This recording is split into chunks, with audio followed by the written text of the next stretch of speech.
భారతదేశంలో ఎన్ని స్థానాలు గెలుచుకున్నది ఎంత న్యూస్ అయిందో లేదో తెలియదు కానీ ఇన్ని దశాబ్దాలు 21 సీట్లు పోటీ మన అసెంబ్లీ స్థానాలు 2 పార్లమెంట్లు 23 స్థానాలకి 23 స్థానాలు 100% స్ట్రైకింగ్ రేట్ 100% గెలుచుకోగలిగామంటే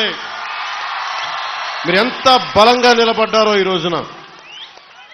దేశం మొత్తం ఒక చరిత్ర అయింది భారతదేశపు రాజకీయ చరిత్రలో ఇలాంటి అద్భుతమైన విజయం ఎవరు చూడలా అది ఇచ్చినందుకు జన సైనికులకి ముందుగా వీర మహిళలకి కూటమి నేతలందరికీ కూటమి కార్యకర్తలందరికీ అసలు జనసేన అనేది ఎందుకు మాట్లాడారంటే ముందుగా భయంతో ఉండిపోయాం 2019 నుంచి 2024 వరకు భయంతో ఉండిపోయింది నేల 5 కోట్ల మంది ప్రజలు కొద్ది మంది చేతిలో భయపడతారా ఐపీఎస్లు ఐఏఎస్లు అధికార యంత్రాంగం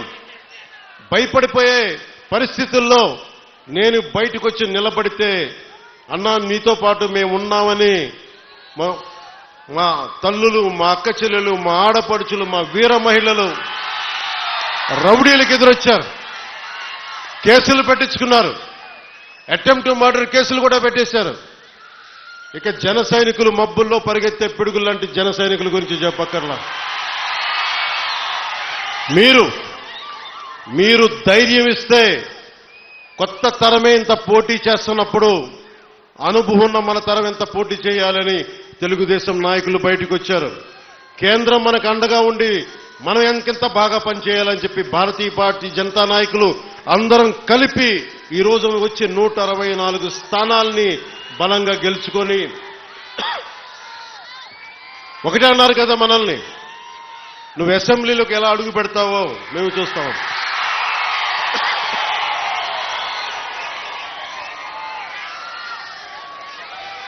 నువ్వు అసెంబ్లీలోకి ఎలా అడుగు పెడతావు నువ్వు అసెంబ్లీ గేటును కూడా తాకలేవన్నారు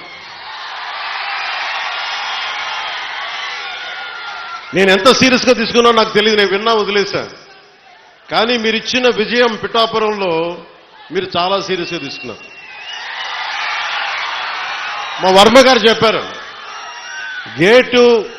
నెట్టుకొని రావడం కాదు బద్దలు కొట్టుకొని వస్తాడు పవన్ కళ్యాణ్